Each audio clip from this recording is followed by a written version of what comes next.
வணக்கம் மக்களே, வணக்கம் வணக்கம் வணக்கம். என்னோட சேனலை சப்ஸ்கிரைப் பண்ணிவிடுங்க, பெல் பட்டன் ப்ரெஸ் பண்ணிவிடுங்க, முடிஞ்ச ஷேர் பண்ணுங்கள். டைம் இருந்தால் என்னோட வீடியோவை பாருங்கள்.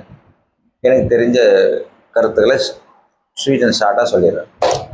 இப்போ என்ன பார்க்க போகிறோம்னா ஏடிஎம்கே பற்றி தான் பார்க்க போகிறோம். ஸோ ஏடிஎம்கே வந்து 2 பிளவை உடஞ்சி கிடக்கு. ஸோ மக்களாட்சி மன்னன், மக்கள் விரும்பிய முதல்வர் ஆட்சி தொடருது. ஸோ விஜய் அண்ணா வந்துட்டு ஜெயிச்சது பற்றி எல்லாமே வந்துட்டு இன்றைக்கி வந்துட்டு பெரிய கேள்விக்குறியாகவே போயிட்டுருக்கு. ஸோ எப்படி ஜெயிச்சாரு, ஏன் ஜெயிச்சாரு, மக்கள் எப்படி ஓட்டு போட்டாங்க அப்படின்ற மாதிரி தான் போயிட்டுருக்கு. ஸோ ஃபார் எக்ஸாம்பிள் எலெக்ஷன் டயத்தில் வந்துட்டு அவருக்கு பெருசாக வந்துட்டு ஹோப்பே இல்லை.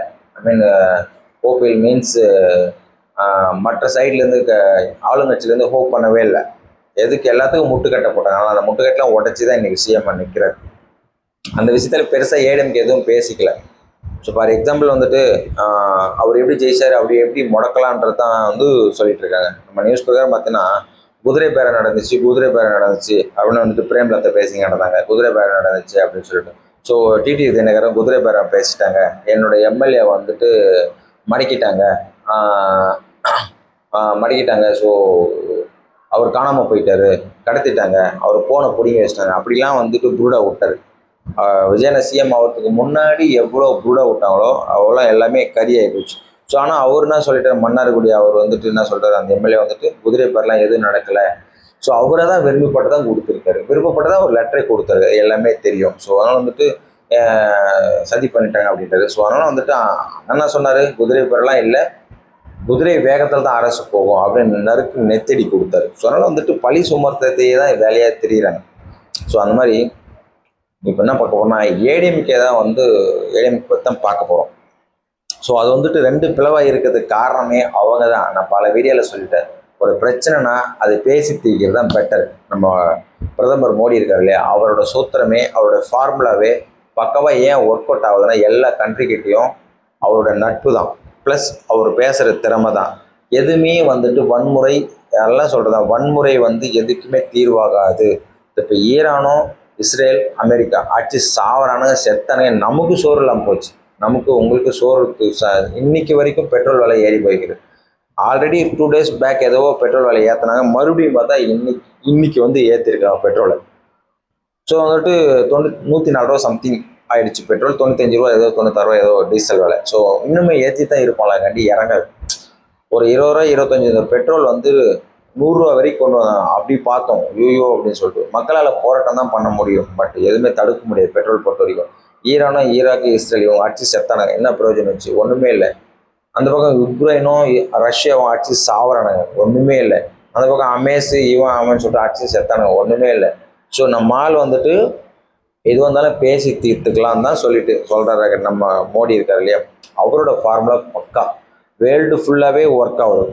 ஸோ நான் வேறு வீடியோவில் சொன்ன மாதிரி பாகிஸ்தான் அமைச்சர் ஏதோ சொன்னார், இந்தியா ஒரு சைன் போட்டால் போதும் பெட்ரோல் வந்துடுதுன்னு சொல்லிட்டு. அவங்களால சைன் போட்டால் பெட்ரோல் வராது. ஏன்னா அவங்க வன்முறை, கலவரம், தீவிரவாதம் எல்லாமே பாகிஸ்தானா தீவிரவாதிங்க தான் அப்படின்ற மாதிரி ஒரு முத்திரை பிளாக் மார்க் இருக்குது வேர்ல்டு ஃபுல்லாக.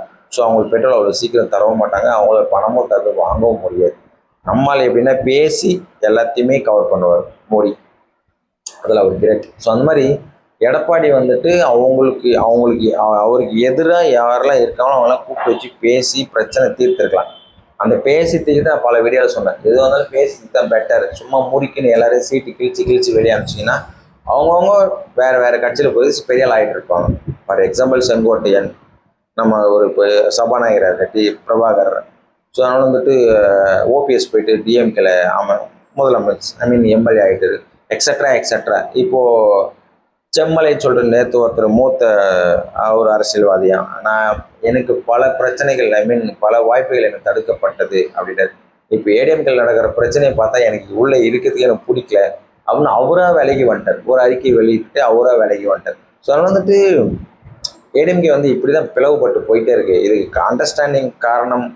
மெயின் அண்டர்ஸ்டாண்டிங் காரணம் எல்லாத்தையும் எடப்பாடி தான். என்னன்னா சொல்கிறேன், இந்த பெருசை தூக்கி போட்டு, இந்த எடப்பாடி பெருசை தூக்கி வெளில போட்டு யாருன்னா புதுசாக பொருளாளர் உள்ளே உட்காருங்க, இருந்தாலும் சரி கிடையாது. இருந்தாலும் இன்னமும் ஜெயிக்கவும் இல்லை, ஜெயிக்கவும் முடியாது. ஜெயிக்கிற மூஞ்சி இது கிடையாது, பொறாம பிடிச்ச மூஞ்சி, ஈகோ மூஞ்சி. மக்களுக்கு நல்லதே செய்யாது இந்த மூஞ்சி. சும்மா பேசின்னு கிடக்குமா கண்டி மைக்கை பிடிச்சி டிஎம்கே சரியில்லை, இவன் சரியில்லை, அவன் சரியில்லை, எப்படி குறை சொல்லுமா கண்டி. இது சொத்தை எப்படி தக்க வச்சுக்கலாம்.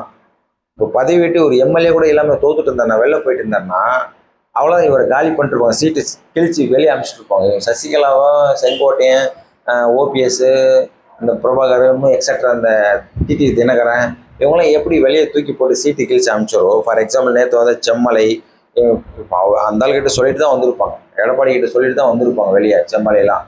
ஸோ அதனால் வந்துட்டு ஒரு நல்லது நடக்கணும் அப்படின்னா எல்லாருமே ஒன்று கூடி பேசணும்.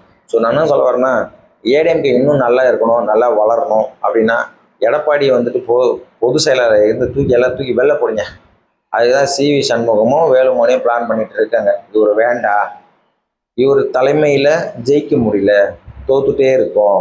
ஸோ ஆல்ரெடி ஜெயலலிதா ஜெயிச்சு தான் இவங்க 4 வருஷம் மொக்கையாக போச்சு, கொரோனா வந்துச்சு, அது காலி ஆகிடுச்சு. அதுக்கப்புறம் ஆட்சி பிடிக்கலான்னு பார்த்தாங்க, டிஎம்கே வந்துடுச்சு. அதுக்கப்புறமாச்சும் ஆட்சி பிடிக்கலான்னு பார்த்தாங்க, இப்போ டிவிகே வந்துருச்சு. அதுக்கப்புறம் ஆட்சி பிடிக்கலான்னு பிளான் போடுறாங்க, இதுக்கப்புறம் வரவே முடியாது. அது விஜய் தொட்டுட்டார் ஆட்சியை, விஜய் சீட்டை பிடிச்சாரு, மக்கள் விரும்ப மன்னனாக நிற்கிறாரு, சிஎம்மாக நிற்கிறாரு. இனிமேல் ஆட்சி பிடிக்கிறது ரொம்ப கஷ்டம் ஏடிஎம்கே. அட்லீஸ்ட் வேறு யாராச்சும் இருந்தாங்கன்னா புதுசாக பிளான், அட்லீஸ்ட் எதிர்கட்சியாவது வரலாம். டிஎம்கேவை காலி பண்ணிவிட்டு ஏடிஎம்கேவை எதிர்கட்சியாக வரணும்னு பிளான் பண்ணாலும் பொருளாளர் எடப்பாடி விலையை வச்சுட்டு வேற யாரா உள்ளே வாங்க, திறமையான ஆட்கள் உள்ளே வாங்க. விஜய் எதிர்த்து நிற்கிற ஆளாக, திறமையாக செயல்படுற ஒரு ஆளாக உள்ளே வந்தால் தான் எடப்பாடியை எட்டி உதச்சிட்டு திறமையான உள்ளே வச்சுருக்குங்க. ஏடிஎம்கே டீம் எல்லாம் கூப்பிட்டு சேருங்க உள்ள, எனக்கு தேவையில்லைன்னு சொல்லிட்டு எல்லா எம்எல்ஏ ஒன்றா சேர்ந்து ஒரு காலி பண்ணுங்க, அப்போ தான் கரெக்டாக இருக்கும். ஸோ இல்லைன்னா இவர் எல்லாரையும் காலி பண்ணுறவர் பார்த்துருங்க. ஆல்ரெடி 25 எம்எல்ஏ சீட்டுக்கு செமஸ்டர் வெளியே, மாவட்ட செயலர் பொறுப்புலேருந்து எல்லாருமே தூக்கிட்டாங்க. CV Shanmugam out, Velumani out, extra இன்னும் நிறைய பேர் அவுட். உள்ளுக்குள்ளே போக வேண்டிய அவசியம் இல்லை. ஸோ தோராயமாக சொல்லலாம், இவருக்கு யாரெல்லாம் பிடிக்கல எல்லாரும் தூக்கி வெளியே போடுறாரு. வேலுமணி என்ன சொல்கிறாரு, எல்லாரையும் தூக்கி வெளியே போட்டுறீங்க. நத்த விஸ்வநாதன் சொல்கிறார், எல்லாரும் தூக்கி போட்டு இவரும் வெளியே போகிறார் ஒரு நாளைக்கு. அவர் சொன்னது கரெக்டாக தான் நடக்க போகுது. இவரையும் தூக்கி வெளில அடிக்க போகிறாங்க. ஒரு தலைவனுக்கு எதிராக மொத்த பேர் ஒன்றா சேர்ந்துட்டாங்கன்னா, அது பிரதமர் ஆகட்டும், இல்லை சிஎம் ஆகட்டும், எந்த அதிபராக இருந்தாலும் சரி, மக்கள் எல்லாம் ஒன்றா சேர்ந்து எனக்கு தேவையில்லை, விலகி போங்க அப்படின்னு சொன்னால் அவர் விலகி தான் ஆகணும். வேறு இங்கிலாந்து பிரதமர் இப்போ யாரோ ஒரு பேர் தெரியல, ஸோ அவர் வந்துட்டு விலக சொல்லிட்டு இருக்கான் பதவியில் இருந்து.